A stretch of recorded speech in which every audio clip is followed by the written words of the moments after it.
नमस्कार, आप देख रहे हैं स्वामी न्यूज और मैं हूं राजीव शर्मा। आइए चलते हैं खबरों के सफर पर प्राइम टाइम बुलेटिन के साथ। स्वामी न्यूज का 360 डिग्री कार्यक्रम लगातार चर्चा में बना हुआ है। कार्यक्रम के तहत अजमेर शहर की समस्याओं और नगर निगम चुनावों पर विश्लेषण किया जा रहा है। सत्ता पक्ष और विपक्ष के नेताओं से बातचीत कर उनकी राय ली जा रही है। इसी क्रम में कांग्रेस के पीसीसी सचिव सुनील लारा से खास बातचीत की गई। सुनील लारा ने कहा कि पार्षद पद सेवा का कार्य है, इसके लिए मानदेय नहीं मिलना चाहिए। इस अवसर पर स्टूडियो में वरिष्ठ पत्रकार गिरिधर तेजवानी और कमल प्रकाश कृष्णानी भी मौजूद रहे। सर देखिए, परिसीमन अगर जनता के हित में हो तो मैं उसे ठीक मानता हूँ, लेकिन राजनीतिक दृष्टि से अगर कोई नेता परिसीमन करता है तो वो गलत है, उसमें जनता का नुकसान है। अब आप देखिए सर, अभी भी जितने भी इन्होंने परिसीमन किए हैं सिर्फ अपने फायदे के लिए किए हैं। वार्डों के क्षेत्र को कटा छाट करके इस क्षेत्र को यहाँ से काट करके इस वार्ड में डाल दिया, उस क्षेत्र को काट करके उस वार्ड में डाल दिया, वो सिर्फ राजनीतिक फायदे के लिए। उनको मालूम है कि हमें अगर ये एरिया हमारा है इसको हम इस वार्ड में जोड़ ले, लेकिन नुकसान जनता का हो रहा है सर। आज वो व्यक्ति पहले किस बूथ पे वोट डालता था, अब दूसरे वार्ड में जाकर के दूर वोट डालेगा। तो मेरे हिसाब से जनता के हित में अगर कोई भी फैसला होता है तो वो सही है, लेकिन अगर राजनीतिक नेता अपने लाभ उठाने के लिए या अपने पर्सनल उसके लिए अगर ये ऐसा करता है तो मैं इस चीज़ को बहुत गलत मानता हूँ, परिसीमन को। और आधी जगह पे आधे से ज़्यादा सर परिसीमन नेताओं ने अपने फायदे के लिए किया है और जनता का काफ़ी नुकसान किया है। और जनता को इसका खामियाजा सर वास्तव में जब वोट हो गए तब उसको देखना पड़ेगा, क्योंकि एक आदमी जहां अपना पोलिंग बूथ डालता था वो दूसरे वार्ड में जाके क्यों वोट डालेगा सर। बिल्कुल।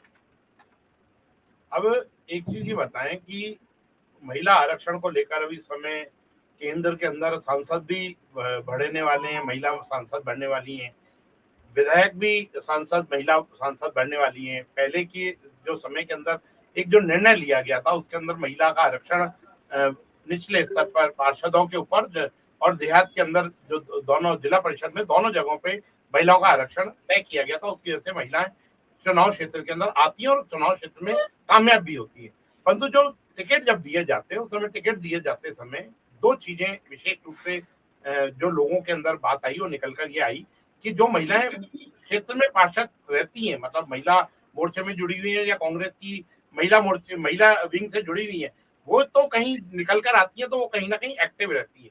परंतु यदि कोई ऐसी महिलाएं जो किसी रिश्तेदार की पत्नियां यदि इलेक्शन लड़ती हैं तो वो पत्नियां वहां पे एक्टिव नहीं रहती, पति एक्टिव रहते हैं। इसकी वजह से उस क्षेत्र के लोगों के अंदर थोड़ा सा आक्रोश रहता है। इसमें आपका क्या मानना है? सर देखिए, ये चीज मैं सही मानता हूँ और ये चीजें पहले हुआ करती थी, लेकिन अब महिलाओं का जब से सर रुझान हुआ, देखो सर पहले महिलाएं कम घर से निकलती थी, शायद राजनीति में आने से लोग घबराते थे कि महिलाओं को राजनीति में बाहर निकालेंगे तो क्या बात होगी क्या नहीं होगी। लेकिन अब महिलाएं पढ़ी लिखी हैं सर, वो महिलाएं अब खुद अपना अच्छा बुरा जानती हैं। अब महिलाएं खुद सड़कों पर निकल करके अपने अकेले लड़ाई लड़ रही है। और अब वो नहीं है कि पति पीछे से चला रहा है या कोई रिश्तेदार उसको पीछे चला रहा है। अब तो खुद महिलाएं चाहे सर। बजरंग दल द्वारा विकृत जिहादी मानसिकता के विरोध में राष्ट्रव्यापी प्रदर्शन किया गया। नया बाजार चौपड़ में कार्यकर्ताओं ने पुतला दहन कर विरोध जताया। संगठन ने देश भर में बढ़ रही घटनाओं पर चिंता भी व्यक्त की। लव जिहाद समेत अन्य मामलों को सुनियोजित बताया गया। कार्यकर्ताओं ने सख्त कार्रवाई की मांग उठाई।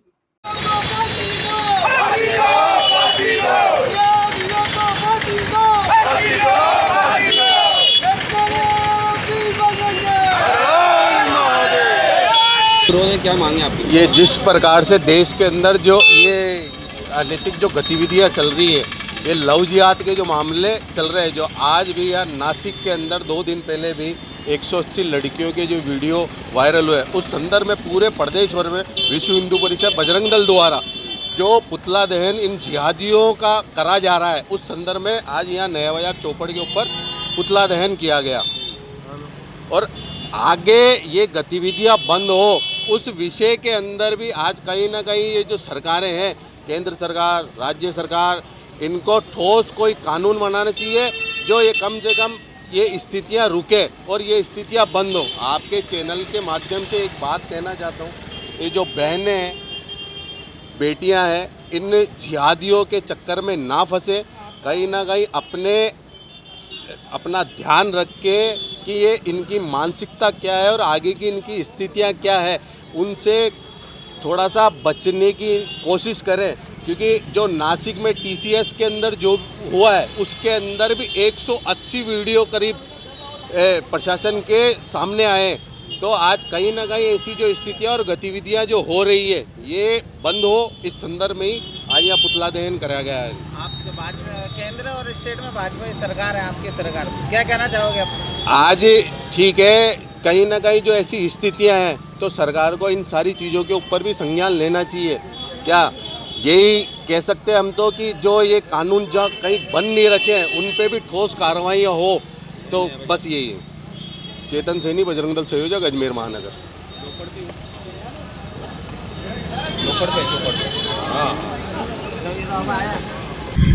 पूरा देश अभी इस्लामिक जिहाद से ग्रस्त है। लगातार पूरे भारत में इस्लामिक जिहाद की गतिविधियां, चाहे वो लव जिहाद हो, लैंड जिहाद हो, धर्मांतरण हो, वो हत्या हो, लगातार इस तरह के इन कामों में भी तेजी आई है। और अभी हाल ही में जो नासिक में TCS उसमें विश्वविद्यालय में कार्य हुआ है और जितने भी IT कंपनियां उनमें ये लव जिहाद और धर्मांतरण का खेल बड़ी मात्रा में चल रहा है। अमरावती में अभी सुयोजित षड्यंत्र कर 180 लड़कियों का जीवन खराब किया गया। कई राज्यों में कानून बने हुए हैं, मगर हम केंद्र सरकार से मांग करते हैं कि इनके ऊपर सख्त से सख्त कानून बनाए। इसी के विरोध में आज बजरंग दल विश्व हिंदू परिषद द्वारा यहाँ नया बाजार चौपड़ कर इस्लामिक जिहाद का पुतला फूंक कर विरोध प्रदर्शन किया गया। लेखराज सिंह राठौड़, बताइए ना, अभी केंद्र से अभी संपूर्ण विश्व में एक जिहादी मानसिकता चल रही है। उस जिहादी मानसिकता में विचार ये कर लिया गया है कि किसी भी प्रकार से हमको जो हमारे धर्म को नहीं मानता है, हमारे पंथ को नहीं मानता है, उसको कैसे भी भ्रष्ट करके और उनके धर्म के अनुसार भी भ्रष्ट करके और उसको जिहाद की ओर धकेलना है। आज ये हो रहा है कि जो बच्चियां ना समझ बच्चियां, जिनको पूरी तरह जानकारी भी नहीं है, उनको जिहाद के नाम पर लव करके, लैंड का जिहाद करके और कैसे भी उनको विदेशी ताकतों के दम पे, विदेशी धन के दम पे आज बच्चियों का जीवन खराब किया जा रहा है। और ये सिखाया जा रहा है, इनके बच्चों को मदरसों में सिखाया जा रहा है कि हम किसी भी प्रकार से यदि किसी हिंदू या किसी अन्य धर्म की बच्ची को अपने जाल में फंसा लेते हैं तो हमें कोई क्षमा मिलेगा। मतलब जहां मानसिकता ये होनी चाहिए कि हम विकास करें, हम देश का कल्याण करें, हम मानवता का कल्याण करें, वहाँ सोच ये आ गई है किस प्रकार से हम इनको अपने जाल में फंसाएं और किसी प्रकार से इनको वो करें। तो ये विकृत मानसिकता जो है, उस विकृत मानसिकता के विरोध में आज ये प्रदर्शन बजरंग दल ने किया है। और विकृत मानसिकता, जो विकृत जिहादी मानसिकता है, उसका प्रतीक ये पुतला आज यहाँ इसका दहन हुआ है। यहाँ पर हम, जैसा कि अभी हमसे पहले जो दो भाइयों ने वक्तव्य दिया है कि जिहादी मानसिकता, मैं तो केंद्र सरकार से कहती हूँ ऐसे जो IT कंपनी हो, चाहे स्कूल हो, कॉलेज हो, अजमेर में सन 92 में, फिर 2024 में विजयनगर में लव जिहाद के तहत आपने देखा कितना बड़ा षड्यंत्र रचाकर उन्होंने लव जिहाद करा।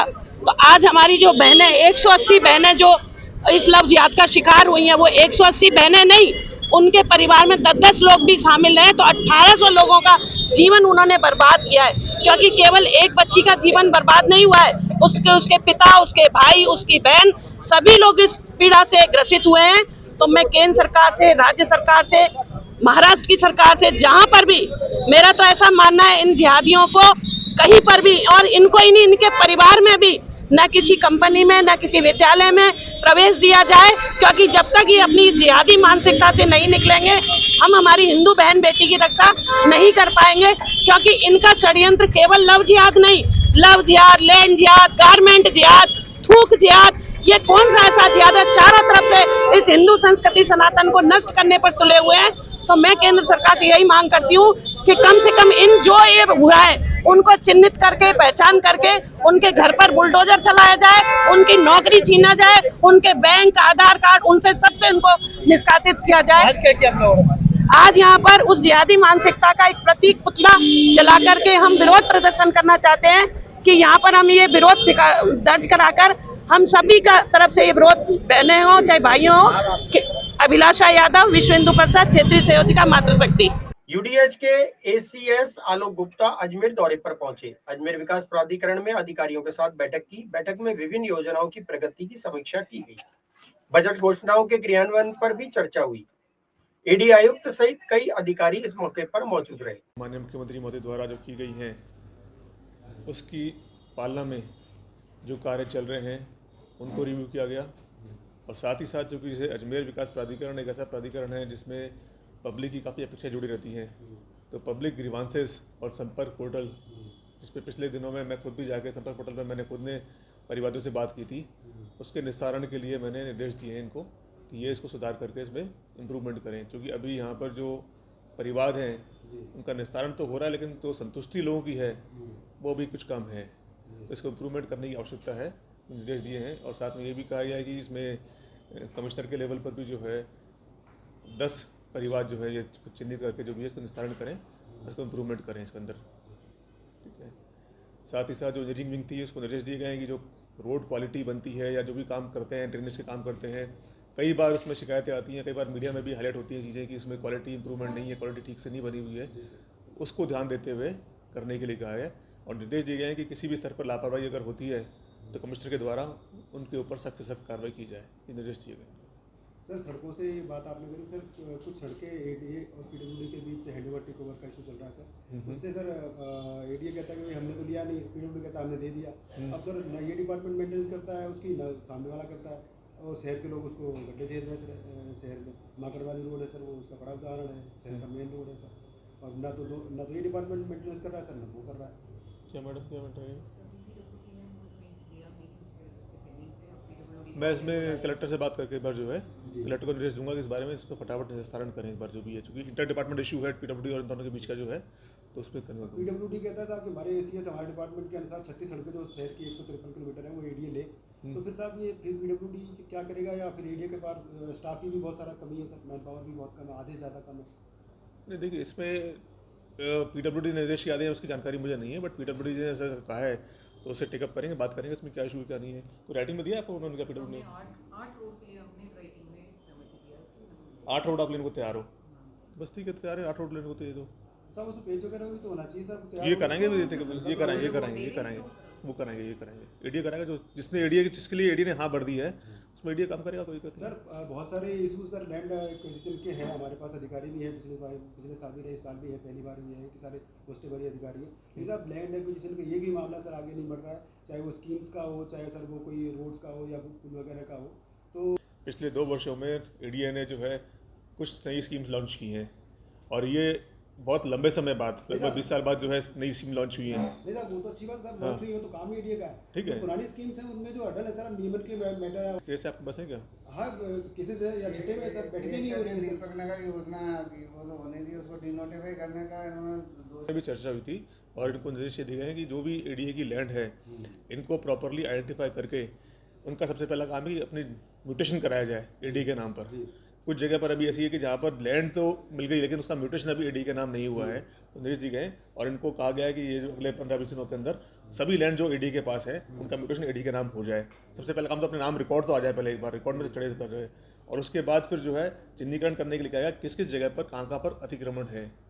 दीपक नगर का अभी ऐसा है कि दीपक नगर के बारे में चर्चा नहीं होती मेरी, इस बारे में जो भी है आपने बताया कि 2016 से पेंडिंग है मैटर जो है, लेकिन अभी आज इस बारे में चर्चा अभी नहीं हुई है। एडीए के पास ये डाटा नहीं है कि उनके किस जोन में और कितने आगे भविष्य में हटाएंगे। बिल्कुल सही बात है, यही निर्देश दिए गए कि आप चिन्हीकरण करिए कहाँ किस जगह कितना अतिक्रमण है, इस बारे में जो है ये इनको कहा गया। और साहब फर्स्ट टाइम ये एडीए में ये मेरे ख्याल से कि कुछ जो काम भी हुए हैं उसको भी आपको अप्रिशिएट करना चाहिए, जैसे कि जो पिछले 2 सालों में इन्होंने स्कीम लॉन्च करी है, तो वो स्कीम पहले कभी नहीं लॉन्च हुई थी, आपकी 20 साल में नहीं हुई थी, ठीक है, तो वो स्कीम भी आपको अप्रिशिएट करना चाहिए।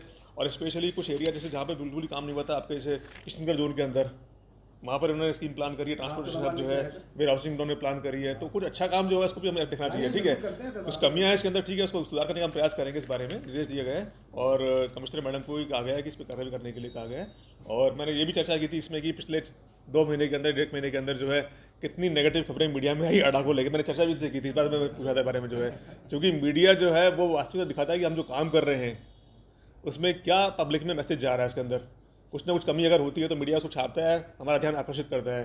तो मैंने कोई भी निर्देश दिया है कि मीडिया में अगर नेगेटिव खबरें चल रही हैं तो उसको हमें पॉजिटिव लेना चाहिए इसके अंदर, ये हमारे को दिखला रहा है कि हमारा आईना है हमारे लिए कि हमें कहाँ कमी है, हमें कहाँ सुधार की गुंजाइश हमें करनी है और कहाँ में सुधार करना है। इन सबको सभी मीटिंग में कहा गया है।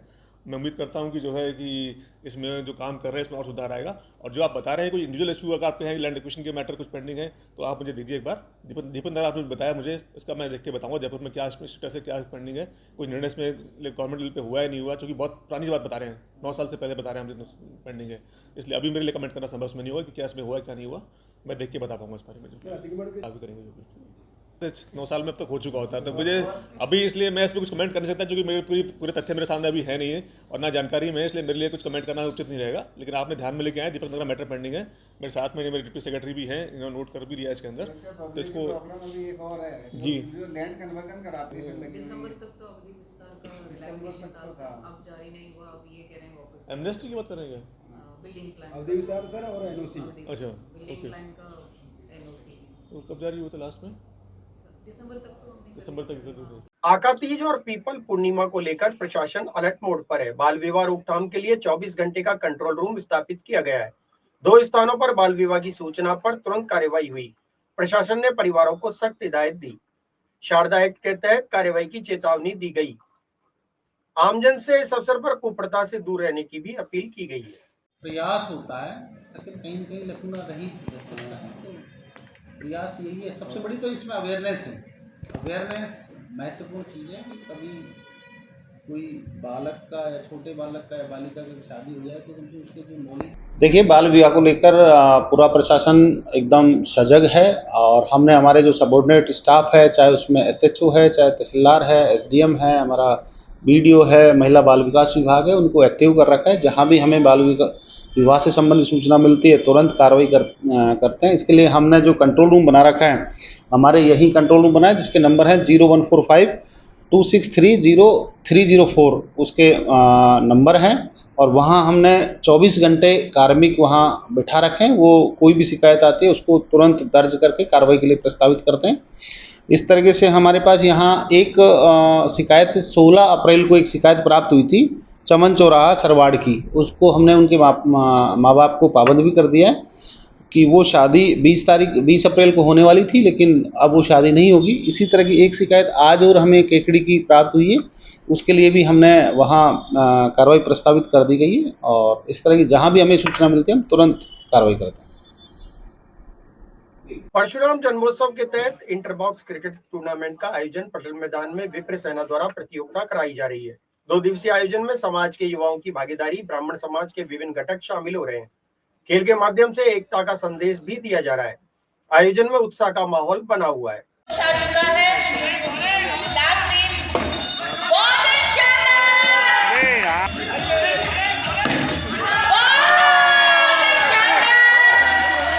देखिए, बड़ा हर्ष का विषय परशुराम जन्मोत्सव पास में आ रहा है और उसके बाद ही हमारे 5 दिवसीय प्रोग्राम जो हैं शुरू हो चुके हैं। अलग अलग संगठन अलग अलग चीज़ें कर रहे हैं। जैसे सर्व ब्राह्मण महासभा जो है 18-19 तारीख को कार्यक्रम कर रही है। वहीं राजस्थान ब्राह्मण महासभा शोभा यात्रा निकाल रही है। वहीं विप्र सेना इस कार्यक्रम का आयोजित कर रही है क्रिकेट का, जिसमें हमने पिछले 3-4 वर्षों से महिलाओं का क्रिकेट टूर्नामेंट कराते हैं। क्योंकि 365 दिन में से सिर्फ 3 दिन ऐसे होते हैं जब सब लोग एक दूसरे से मिलते हैं, आते हैं। तो आप देख सकते हैं बहुत ही अच्छा हर्षपूर्ण वातावरण बना हुआ है इस समय। और इसी के साथ जो शोभा यात्रा होने जा रही है और जो अन्य कार्यक्रम होंगे 18 और 19 तारीख का, मैं उसके लिए भी सबसे आह्वान करना चाहता हूं कि अधिक से अधिक संख्या में उसमें पधारें। गुंजन शर्मा, जिलाध्यक्ष विप्र सेना। भगवान परशुराम जन्मोत्सव के उपलक्ष्य में जिस जोश शोश के साथ विप्र प्रो संस्थान के सदस्यों ने यह मैच खेला, वो देखने लायक था, तारीफ काबिल था। तथा महिला वर्ग की भी जितनी प्रशंसा की जाए कम है। संपूर्ण युवा विप्र प्रो संस्थान के जो सदस्य हमेशा पाठ पूजा में लगे रहते हैं, जिन्होंने सनातनी संस्कृति को बढ़ाने का कार्य अपने हाथ में ले रखा है। कुछ क्षण उन्होंने समाज के लिए निकाला और समाज के साथ मिलजुल करके जिस प्रकार का इस आयोजन में भाग लिया, उसकी जितनी प्रशंसा की जाए कम है। मैं सर्वप्रथम तो यह इन विप्र पुरोहितों का आपके चैनल के माध्यम से हार्दिक अभिनंदन और स्वागत करता हूं। परशुराम प्राकट्य उत्सव की इस बेला के अवसर पर 5 दिन का ये कार्यक्रम जो हमारी सभी घटक संगठन है, अजमेर के प्रमुख विप्र सेना, राजस्थान सर्व ब्राह्मण महासभा फाउंडेशन हो, सब अलग अलग कार्यक्रम करते हैं।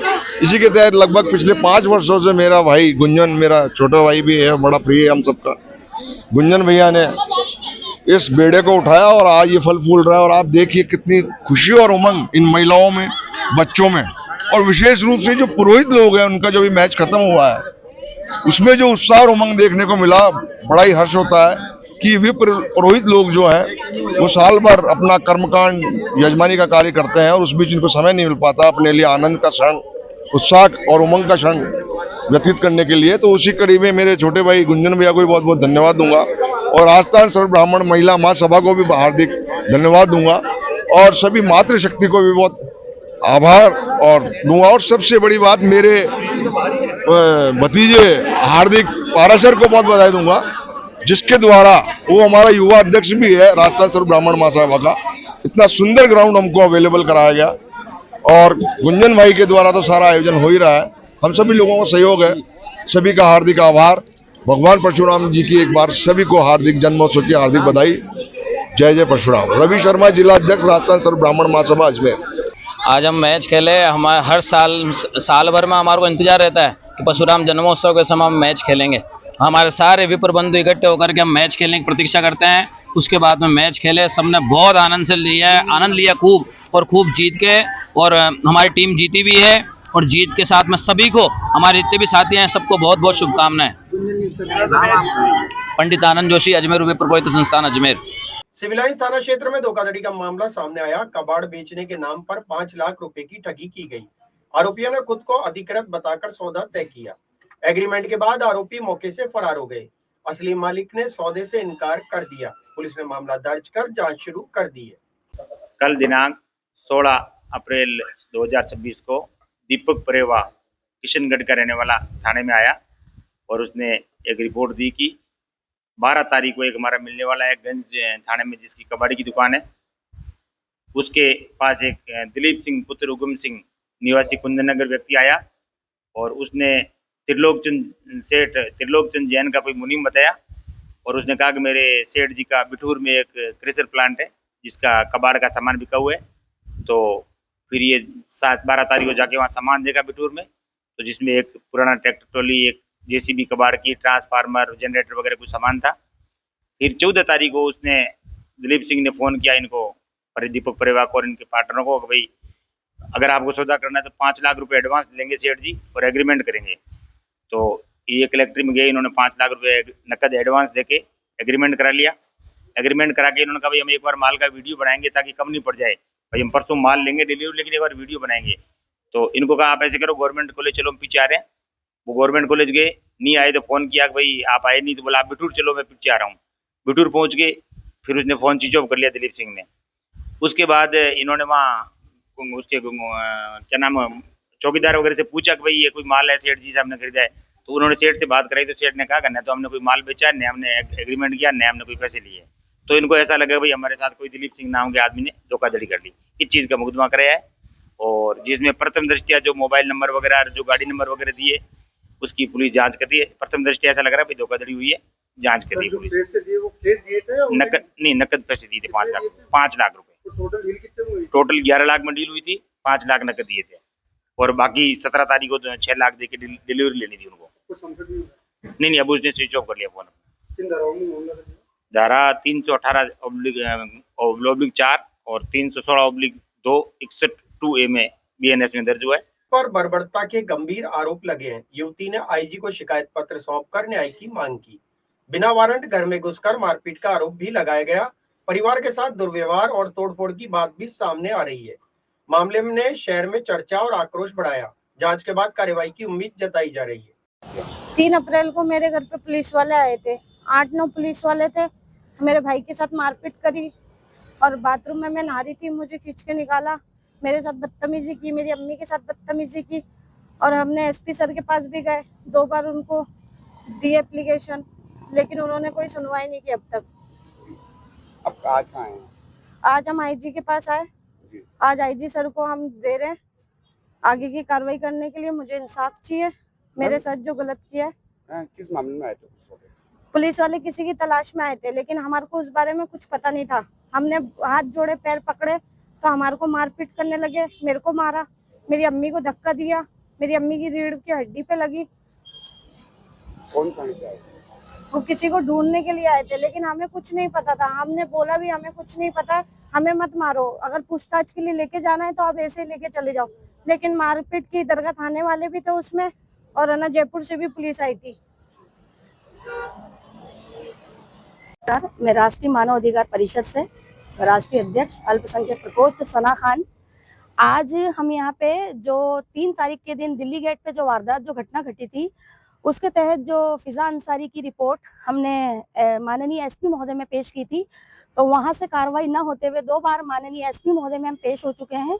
वहाँ कार्रवाई न होते हुए आज हम माननीय आईजी महोदय में पेश हुए हैं, और आईजी महोदय को जो है इस घटना की सारी सूचना जानकारी देने के बाद में इंसाफ की गुहार लगाई है। और मैं भी अपील करती हूँ माननीय आईजी महोदय से कि जो शर्मसार हरकतें हुई हैं उनको मद्देनजर रखते हुए इस बच्ची को इंसाफ मिले, और इसके साथ जो हरकतें हुई है उसके लिए जो उच्च से उच्च कार्रवाई है वो की जाए। घटना ये हुई थी कि पुलिस वाले किसी और की तलाश में आए थे, बिना किसी वारंट, बिना किसी कागज के, और इनके घर में जबरदस्ती घुसना, इन्हें मारपीट करना, वहां तक तो ठीक था, लेकिन एक महिला के साथ में नहाते हुए उसे बाथरूम से बाहर निकालना, ये सबसे ज्यादा शर्मनाक बात है हमारे लिए, हमारी समाज के लिए। तो इसलिए आज माननीय आईजी महोदय में पेश हुए हैं इसे लेके, ये परिवादी को लेके। तो आईजी महोदय से हम बस यही चाहते हैं कि इन्हें इंसाफ मिले, और जिन्होंने, जो भी पुलिस कर्मचारी है, जो भी पुलिस वाले हैं जिन्होंने ये हरकत की है, उन पे उच्च से उच्च कार्रवाई हो। शिकायत दी आपने? जी हाँ, शिकायत दी थी। एसपी साहब को 2 बार दे चुके हैं हम, वहाँ से कोई भी अभी रिजल्ट आने का तकरीबन 12-13 दिन हो चुके हैं, तो इसीलिए आज मजबूर होकर हमें माननीय आईजी महोदय में आना पड़ा। राष्ट्रीय मानव अधिकार परिषद से अल्पसंख्यक प्रकोष्ठ राष्ट्रीय अध्यक्ष सना खान। वैशाख अमावस्या पर पुष्कर में श्रद्धालुओं की भीड़ उमड़ी।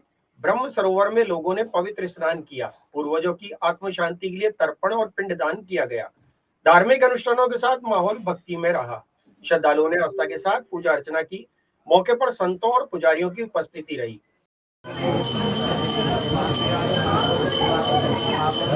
आज वैशाख मास की पितृ अमावस्या है। इसी अमावस को कार्तिक, वैशाख और अश्विन मास की अमावस को बड़ा ही माना गया है।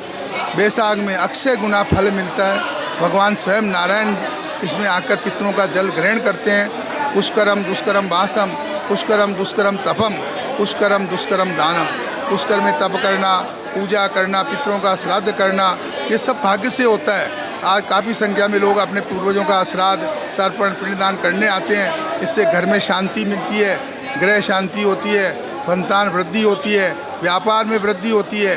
पुष्कर में करने से सर्व पितरों का मोक्ष होता है। भगवान राम ने भी अपने पूर्वजों का यहाँ पुष्कर तीर्थ में पिंडदान तर्पण किया था। इसका वर्णन पद्म पुराण में, वायु पुराण में, अग्नि पुराण रामायण सब में आता है। इसलिए ब्रह्म पुष्कर में पिंडदान पूजा करने से वैशाख मास की अमावस को अक्षय गुना फल मिलता है।